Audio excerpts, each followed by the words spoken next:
క్రీస్తు నామములో మీ అందరికీ శుభములు వందనములు తెలియజేస్తున్నానండి. ప్రియమైనటువంటి సోదరి సహోదరులారా, ఈ సమయంలో పరిశుద్ధ గ్రంథంలో నుంచి మరొక అమూల్యమైనటువంటి అంశాన్ని తెలుసుకొని ఆత్మీయంగా బలపడదాం.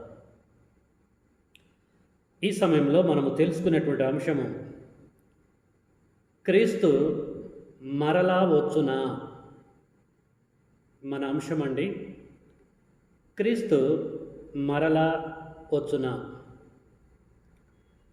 ప్రియమైనటువంటి వారులారా, జాగ్రత్తగా మీరు వినాలని మీ ముందు ఈ విషయాలు నేను ఉంచుతున్నానండి. ఈ సబ్జెక్టు మీకు నేను ఎందుకు తెలియజేయవలసిన పరిస్థితి ఏర్పడుతుందో జాగ్రత్తగా మీరు గ్రహించండి. క్రైస్తవేతరులలో అంటే దేవుడంటే తెలియనటువంటి వారు, తండ్రైన దేవుడు, కుమారుడైన క్రీస్తు అంటే తెలియనటువంటి వారు, పరిశుద్ధాత్మ గురించి తెలియనటువంటి వారు, తెలిసినా కూడా క్రైస్తవేతరులో ఏమనుకుంటున్నారంటే, క్రైస్తవుల గురించి మాట్లాడుతూ ఈ క్రైస్తవులకి ఏమీ పని లేదండి, యేసుక్రీస్తు వారు మళ్ళీ వస్తాడు అని చెప్పేసి వీరు ఒక భ్రమలో ఉంటున్నారు. చనిపోయినటువంటి వ్యక్తి తిరిగి మళ్ళీ ఎందుకు వస్తారండి? ఇది అసలు పాసిబిలిటీనండి? దీన్ని నమ్మొచ్చా? అమాయకులు వీరు ఇంకా ఎదురు చూస్తూనే ఉంటున్నారు, నిరీక్షిస్తూనే ఉంటున్నారు. యేసుక్రీస్తు వారు మరలెందుకు వస్తారండి? ఇది కరెక్ట్ కాదు అని చెప్పేసి బయట మాట్లాడుకుంటూ ఉంటున్నారు. సరే, ఓకే, క్రైస్తవేతరులంటే బైబిల్ మీద వారికి గ్రిప్పు లేదు కనుక అలాగ మాట్లాడుకోవటం ఓకే. మరి క్రైస్తవుల పరిస్థితి ఏంటిది? బాప్టిజం తీసుకున్న కానుంచి బైబిల్ని చదువుతూ ఉంటున్నారు, వాస్తవాలు గ్రహిస్తూ ఉంటున్నారు. ప్రియులారా, బాగా ఆలోచించండి.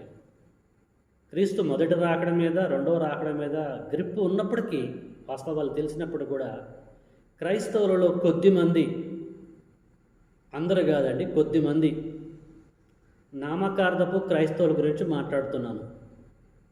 వీరు కూడా యేసుక్రీస్తు వారు మళ్ళీ వస్తాడు అని చెప్పేసి 100కి 100% నమ్మటం లేదండి. ఈ మాటలు మేము అప్పటి నుంచో వింటున్నాము, ఆయన వచ్చేది లేదు, ఏం లేదండి, నిజంగా వస్తాడా అనేటువంటి అభిప్రాయంలో, ఇలా అవిశ్వాసంలో చాలామంది కూడా ఈరోజు ఉంటున్నారు.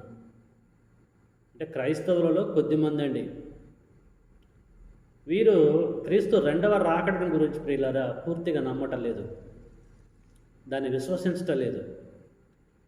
క్రైస్తవేతరులు ఇదే పరిస్థితి, క్రైస్తవంలో ఉన్నటువంటి కొద్దిమంది పరిస్థితి కూడా ఇదే. అందుకొరకే ఈ సబ్జెక్టు మీద బయట రకరకాలైనటువంటి కామెంటర్స్ ఉన్నాయి అన్న ఉద్దేశంతో ఈ సబ్జెక్టు మీకు తెలియజేయవలసినటువంటి పరిస్థితి ఏర్పడుతూ ఉంది. కాబట్టి ఏమాత్రం కూడా మనం ఆలోచన చేయకుండా క్రీస్తు మరలా వచ్చునా అంటే, మరలా అంటే రెండవసారి అసలు వస్తాడా రాడా, దీనిని గూర్చి తండ్రైన దేవుడు పరిశుద్ధ గ్రంథంలో ఏమని రాయించాడు ఆయా సందర్భాలలో అనేటువంటి విషయాన్ని మనం ఆలోచిద్దాం. ఎందుకంటే బయట మాట్లాడుకునేది పక్కకు పెట్టేద్దాం. గ్రంథములో ఏమని రాయబడ్డది? క్రైస్తవుడికి చట్టము బైబిల్. సో చట్టాన్ని పరిశీలన చేయాలి.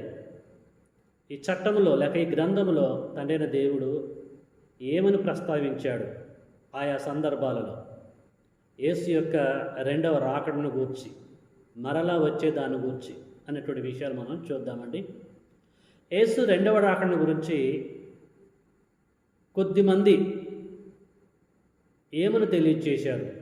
వస్తాడు అని చెప్పేసి తెలియజేశారా, రారు అని చెప్పి తెలియజేశారా అనేటువంటి విషయాలు మనము బైబిల్ని బట్టి మనము తెలుసుకుందామండి. మనకి ఊహలు వద్దు, వాక్యమే హద్దు కనుక. ఓకే, ఇప్పుడు మనం చూసుకుందామండి.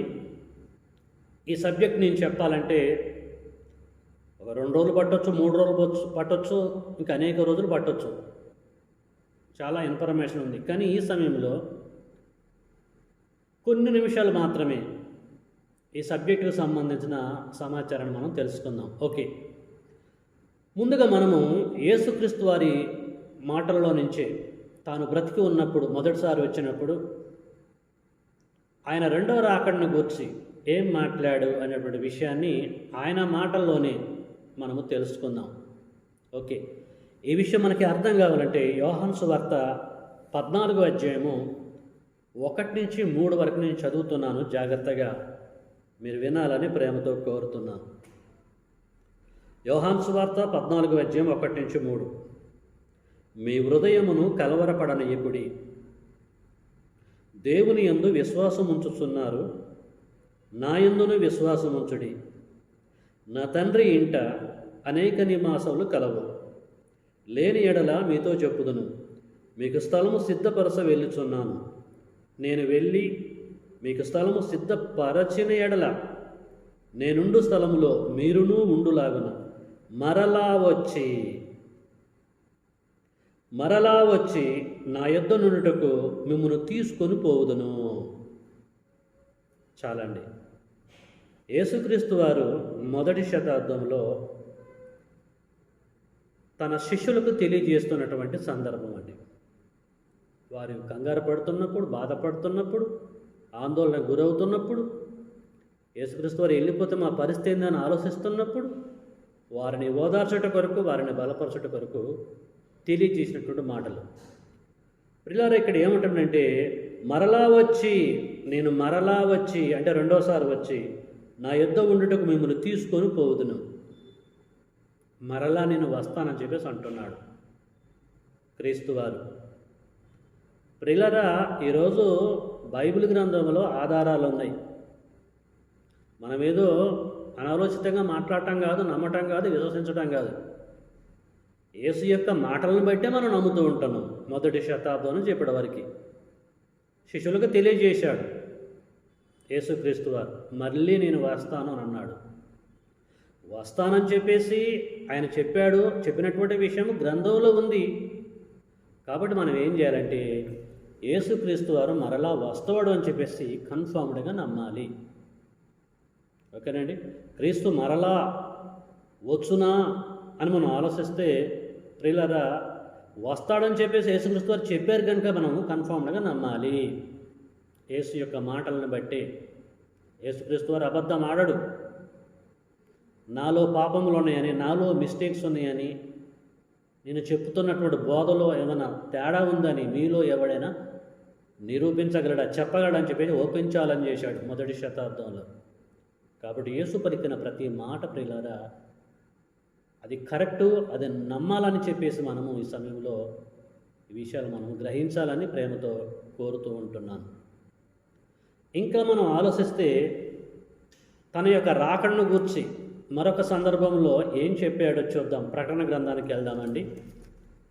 ప్రకటన గ్రంథంలోనికి వెళ్తే యోహాను గారు రాసిన ప్రకటన గ్రంథంలో మరి యేసుక్రీస్తు వారు ఏమంటున్నాడో అనేటువంటి విషయాన్ని మనం చూసుకుందాం. 22వ అధ్యాయము, ప్రకటన గ్రంథము 22వ అధ్యాయము 7వ వచనం నేను చదువుతున్నాను. ప్రకటన గ్రంథము 22వ అధ్యాయము 7వ వచనం. ఇదిగో నేను త్వరగా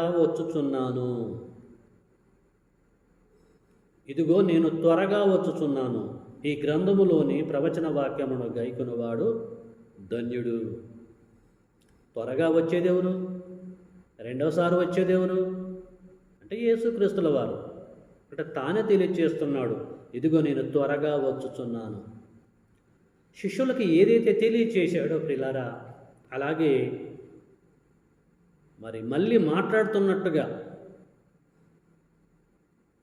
మనం అర్థం చేసుకోవాలి. త్వరగా వస్తున్నాడు. ఇప్పుడు మొదటి శతాబ్దంలో అన్నాడు ప్రకటన గ్రంథము.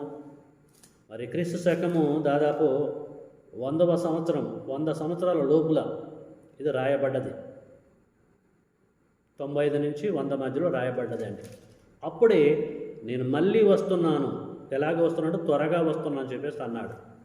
అంటే రావటం కన్ఫర్మ్డ్. ఇది విషయం ఆలోచించాలి. క్రీస్తు మరలా వచ్చునా అంటే వస్తాడు. వస్తానని చెప్పేసి అన్నాడు, మళ్ళీ చెప్పాడు. కాబట్టి ప్రియులారా, యేసు యొక్క మాటలు మనం నమ్మాలని, ఆయన గ్యారంటీగా కన్ఫర్మ్డ్గా వస్తాడని చెప్పేసి గ్రహించాలని మరొక్కసారి ప్రేమపూర్వకంగా లేఖనములను బట్టి మీకు నేను తెలియజేస్తున్నాను. ఇంకా క్రీస్తు మరలా వచ్చునా అనేటువంటి విషయాన్ని మరొక సందర్భంలో ఎవరు తెలియజేశారు అనేటువంటి విషయాన్ని మనము ఆలోచిద్దామండి. ఈ విషయం మనకు అర్థం కావాలంటే అపోస్తుల కార్యంలోకి మనం వెళ్ళవలసినదే. అపోస్తుల కార్యంలో జరిగినటువంటి సందర్భం మనకు తెలుసు. యేసుక్రీస్తుల వారు మరి శిష్యులతో గడిపి, శిష్యులు చూస్తుండగానే పరమునకు వెళ్తున్నప్పుడు, ఆయన వెళ్ళిపోతున్నప్పుడు శిష్యులు చూస్తున్నప్పుడు ఏం జరిగిందో ప్రియులారా మనందరికీ తెలుసు. అయినా మళ్ళీ మనము చదువుకుందాం. అపోస్తుల కార్యము ప్రియులారా 1వ అధ్యాయము 11వ వచనాన్ని చదువుతున్నాను, జాగ్రత్తగా మీరు చూడండి. అపోస్తుల కార్యం 1వ అధ్యాయం 11వ వచనం.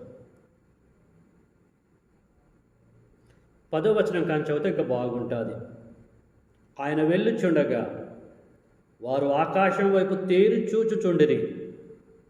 యేసుక్రీస్తు వారు వెళ్ళుచుండగా, పరమునకు వెళ్ళుచుండగా వారు ఆకాశం వైపు తేరి చూచుండిరి.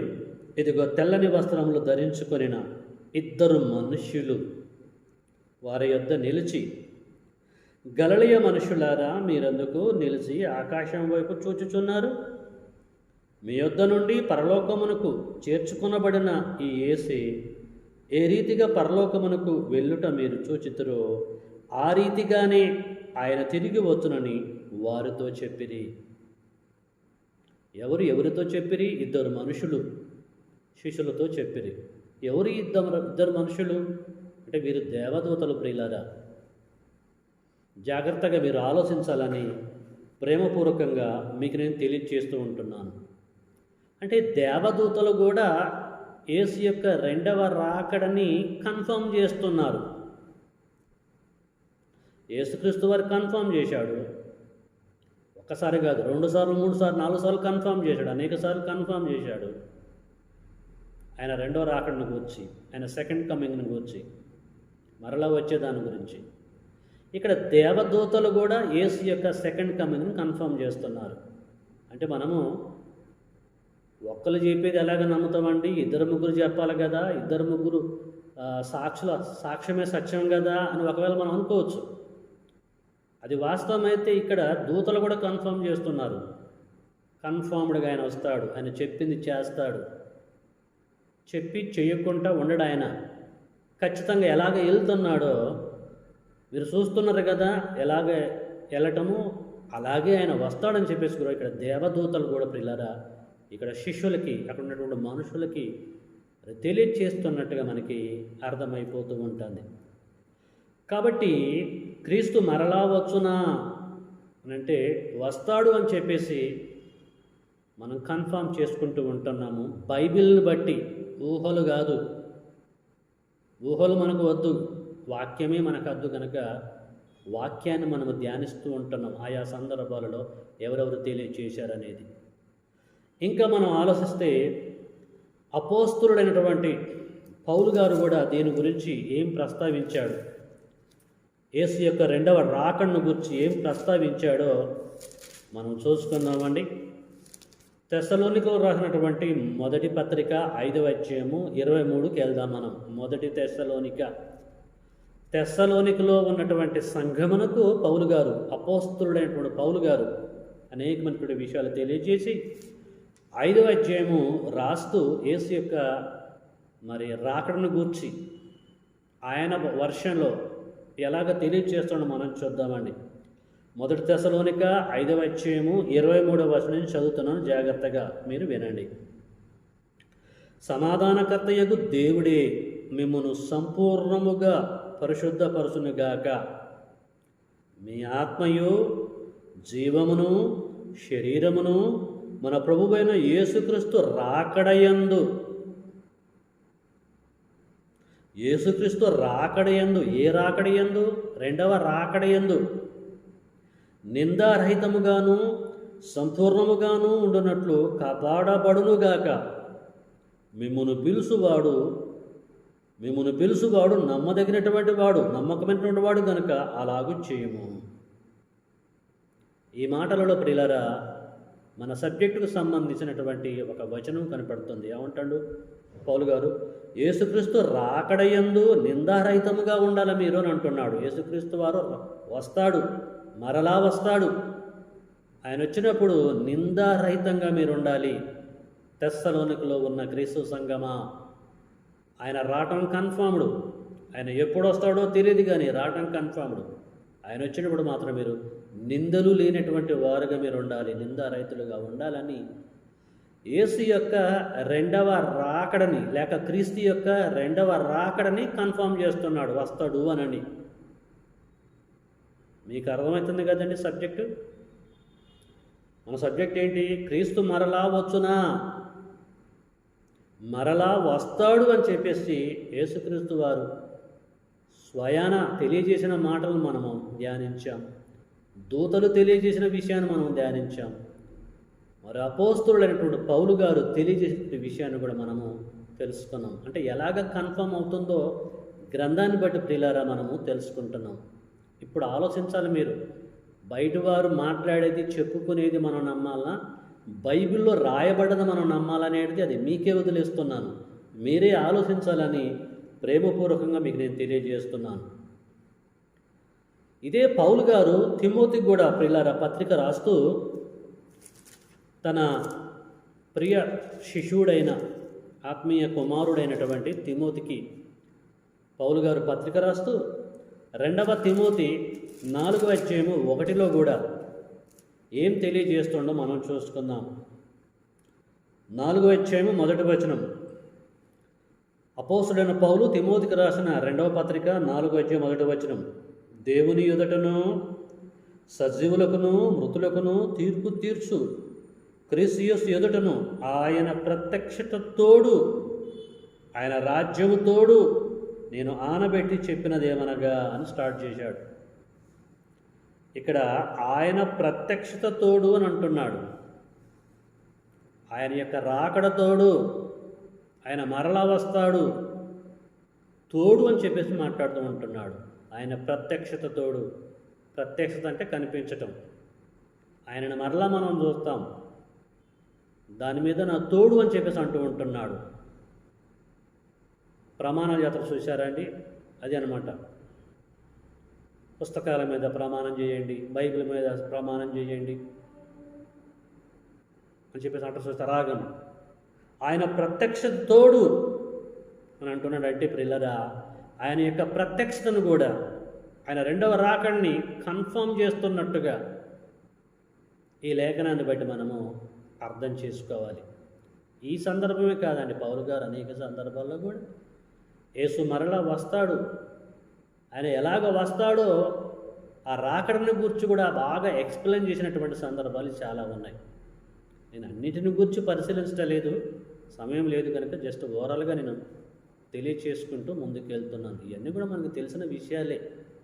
అయినా ఇప్పుడు మనకు అవసరం కనుక, బయట పరిస్థితులను బట్టి మనం తెలుసుకోవటం అవసరం కనుక, సబ్జెక్టు మీద ఒక గ్రిప్ అనేది మనం కలిగి ఉండటం అవసరం కనుక మీకు నేను తెలియజేస్తున్నాను. కాబట్టి మీరు వాస్తవాలు గ్రహించాలని ప్రేమపూర్వకంగా మీకు నేను తెలియజేస్తున్నాను. అలాగే ప్రియులారా అపోస్తలుడైనటువంటి పేతురు గారు కూడా యేసు యొక్క సెకండ్ కమింగ్ని ఎలాగ కన్ఫర్మ్ చేస్తున్నాడో ఆయా ప్రాంతాలలో, ఆయా దేశాలలో చెదిరి ఉన్నటువంటి క్రైస్తవులకి, దేవుని యొక్క బిడ్డలకి ఏం తెలియజేస్తున్నాడో మనం చూద్దామండి. పేతురు గారు రాసిన 2వ పత్రికలోకి మనం వెళ్దాం. పేతురు గారు రాసినటువంటి 2వ పత్రిక 3వ అధ్యాయము 10వ వచనాన్ని చదువుతున్నాను, జాగ్రత్తగా మీరు వినండి. పేతురు గారు రాసిన 2వ పత్రిక 3వ అధ్యాయము 10వ వచనం. అంటే 3:8 ఏమంటాడంటే, ప్రియులారా ఒక సంగతి మరచిపోకుడి, ఏమనగా ప్రభు దృష్టికి ఒక దినము 1000 సంవత్సరం వలను, 1000 సంవత్సరములు ఒక దినం వలను ఉన్నవి. కొందరు ఆలస్యమని ఎంచుకున్నట్లు ప్రభు తన వాగ్దానమును గూర్చి ఆలస్యం చేయువాడు కాడు. వాగ్దానం చేశాడు కదా, మళ్ళీ వస్తానని చెప్పేసి యేసుక్రీస్తుల వారు ఆయన ఒక ప్రభువుగా ఉండి వాగ్దానం చేశాడు కదా, చేశాడు. వాగ్దానం చేసినటువంటి వాడు నమ్మదగినటువంటి వాడు. సో దాన్ని జ్ఞాపకం చేస్తూ క్రైస్తవులకి ఈయన పత్రిక రాస్తున్నాడు. తన వాగ్దానం గురించి ఆలస్యం చేయువాడు కాడు అని చెప్పేసి కన్ఫర్మ్ చేస్తున్నాడు. ఇక 10కి వచ్చేసరికి ఏమంటాడంటే, అయితే ప్రభువు దినము, ఆయన రెండవ రాకడ దొంగ వచ్చినట్లు వచ్చును, ఆ దినమున ఆకాశముల మహాధ్వనితో గతించిపోను. సో ఆయన యొక్క దినము దొంగ వచ్చినట్లు వచ్చును అంటే రావటం కన్ఫర్మ్డ్. ఆయన వాగ్దానం చేసిన ప్రకారంగా యేసుక్రీస్తు వారు మరలా వస్తాడు. కింద అంటున్నాడు వచ్చినప్పుడు ఏం జరిగిద్ది అనేది తెలియజేస్తున్నాడు. సరే, ఇప్పుడు మనకి అది కాదు సబ్జెక్టు. ఇంతకైనా వస్తాడా రాడా? పేతురు గారు ఏమంటున్నాడు? వస్తాడని తెలియజేస్తున్నాడా, రాడని తెలియజేస్తున్నాడా? వస్తాడని కన్ఫర్మ్ చేస్తున్నాడు. కాబట్టి ప్రియులారా, ఇలా మనం చెప్పుకుంటూ పోతే అనేకమైనటువంటి రెఫరెన్సెస్ ఉన్నాయి. దేనికి సంబంధించినవి? దేనికి సంబంధించిన క్రీస్తు మరలా వచ్చునా అనేటువంటి సబ్జెక్టుకు సంబంధించిన లేఖనాలు అనేకం ఉన్నాయండి. మీకు చెప్పాలంటే సమయం సరిపోదు. కాబట్టి పరిశీలించినటువంటి దానిని బట్టి ఇప్పటివరకు మనం ఏం తెలుసుకున్నామండి? క్రీస్తు మరలా వచ్చునా అంటే ఖచ్చితంగా వస్తాడని చెప్పేసి మనము తెలుసుకున్నాం. దేనిని బట్టి? బైబిల్ని బట్టి. బైబిల్లో దేవుని యొక్క దాసులు తెలియజేయడాన్ని బట్టి మనము తెలుసుకున్నాం. కాబట్టి ఏదైనా మనము తెలుసుకోవాలంటే బైబిల్లోనికే రావాలి, బైబిల్నే పరిశీలించి తెలుసుకోవాలి. కానీ బయట వారు వీరు మాట్లాడుతున్న మాటల్ని, వారు చెప్తున్న బోధని, వీరు చెప్తున్న బోధని వినకూడదండి, పాటించకూడదండి. ఒక విషయము మనకు అర్థం కావాలన్నట్టు బైబిల్ దగ్గరికే రావాలి. మన చట్టము బైబిల్, క్రైస్తవుల యొక్క చట్టం బైబిల్ని అడగాలి. ఏ సబ్జెక్ట్ అయినా సరే మనకు అర్థం కావాలంటే ఫస్ట్ బైబిల్ దగ్గరికి రావాలి, బైబిల్ని ఓపెన్ చేసి స్టడీ చేయాలి. అప్పుడు వాస్తవాలు తెలుసుకోవాలి. ఎస్ అయితే ఎస్, నో అయితే నో. బైబిల్ ఏది చెబితే అది మనం నమ్మాలి. బైబిల్ చెప్పకపోతే నమ్మొద్దు. ఒకటి కలపొద్దు, ఒకటి తీసివేయకూడదు. కాబట్టి ప్రియమైన దేవుని బిడ్డలారా, గ్రంథంలో కృపగలిగిన తండ్రి తన దాసుల ద్వారా యేసు యొక్క రెండవ రాకడని కన్ఫర్మ్ చేస్తే, ఆయన వస్తాడని చెప్పేసి గ్యారంటీ ఇస్తుంటే, క్రైస్తవులలో కొద్దిమంది, క్రైస్తవేతరులు చాలామంది యేసు రాడని చెప్పేసి అంటున్నారేంటి? 2000 సంవత్సరాలైంది, ఆయన ఇంకా రాలేదు. ఆయన రాడండి, అనవసరంగా మీరు నమ్ముతున్నారు, విశ్వసిస్తున్నారు, నిరీక్షిస్తూ ఉన్నారు. ఎందుకండి మీ నిరీక్షణ చెప్పేసి ఎందుకు వారు మాట్లాడుతున్నారు? వారు మాట్లాడుతున్నప్పుడు ప్రియులారా మనం ఎందుకు నమ్మాలి? కాబట్టి బయట భయంకరంగా ఉన్నదండి పరిస్థితులు. ఎట్టి పరిస్థితుల్లో కూడా మనము గలిబిలి కాకుండా దేవుని పిల్లలుగా పిలువబడుతున్న మనము ఆ మాటలు విన్నప్పుడు గలిబిలి కాకుండా బైబిల్ దగ్గరికి వచ్చి బైబిల్ మనము పరిశీలన చేయాలి. కాబట్టి మనం బైబిల్ పరిశీలన చేస్తే మనకి ఏమవుతుందంటే యేసు యొక్క రెండవ రాకడ కన్ఫర్మ్డ్ అని చెప్పేసి మనం అర్థం చేసుకున్నాం. అయితే ఎప్పుడు వస్తాడు ఏంటి అనేది అది తండ్రి యొక్క స్వాధీనంలో ఉంది. అది యేసుక్రీస్తు వారికి తెలవదు, దూతలకు తెలవదు, ఎవరికి తెలవదు. ఏ క్షణాన ఆయన వస్తాడో తెలవదు. రావటం మాత్రం కన్ఫర్మ్. దొంగ వల్లే వస్తాడని చెప్పేసి పేతురు గారు కన్ఫర్మ్ చేస్తున్నాడు. గర్భిణీ స్త్రీకి నొప్పులు ఎప్పుడు వస్తాయో ఆ బిడ్డకి తెలియదు. అలాగే ఆయన రాబోతుందని చెప్పేసి మనం మత్తయి సువార్తలు మనం చూడగలం 24 అధ్యాయం, ఇంకా అనేకమైన అధ్యాయాలు. రావటం కన్ఫర్మ్డ్, కానీ ఎప్పుడు వస్తాడో మాత్రం తెలియదు. బైబిల్లో కూడా ఎక్కడ రాయబడలేదు. కానీ యేసు మాత్రం త్వరగా ఆయన వస్తాడు. కాబట్టి మనము ఆయన వచ్చినప్పుడు మరి ఎత్తబడతామా మనము? ఇది మనం ఆలోచించాలి. రావటం కన్ఫాము, మరి వచ్చినప్పుడు ఆయన ఎదుర్కోవటానికి ఆయన వెంబడిస్తూ మనము తండ్రి ఉన్నటువంటి లోకానికి వెళ్ళడానికి సిద్ధంగా ఉన్నామా? ఇది మనం ఆలోచించాలి. కాబట్టి ప్రియమైన దేవుని బిడ్డలారా, ఈ విషయాలన్నీ కూడా మనకు అర్థం కావాలంటే బైబిల్ మీద మనకు పట్టు అనేది ఉండాలి. ఓకేనండి, నేను ఇక ముగిస్తాను. తండ్రి చిత్తం అయితే నెక్స్ట్ సబ్జెక్ట్లో యేసుక్రీస్తు వారు మరలా వచ్చినప్పుడు ఏం జరుగుతుంది అనేటువంటి విషయాన్ని చక్కగా బైబిల్ని బట్టి మీకు నేను తెలియజేస్తాను. సో అప్పటి వరకు మనము మరి దేవుడి యందు భయభక్తులు కలిగి ఏ క్షణాన యేసుక్రీస్తు వారు వస్తారో తెలియదు కనుక మనమందరం కూడా సిద్ధంగా ఉండాలని, తండ్రి యొక్క ప్రణాళికను మనం నెరవేర్చాలని, ఎక్కడ మనం ఉండాలని చెప్పేసి దేవుడు మనల్ని కోరుకున్నాడో అక్కడ ఉండటానికి మనమందరం కూడా మరి సిద్ధపడి ఉండాలని, ఆయన రాకడ కొరకు ఎదురు చూడాలని ప్రేమపూర్వకంగా మీ అందరికీ తెలియజేస్తూ ఈ కొద్ది మాటల్ని నేను ముగిస్తున్నాను. చక్కగా వాక్యం విన్నందుకు మిమ్మల్ని అందరిని అభినందిస్తూ మీకు వందనాలు తెలియజేస్తూ ఇంతటితో ఈ యొక్క అంశాన్ని నేను ముగిస్తున్నాను. అందరికీ వందనములు.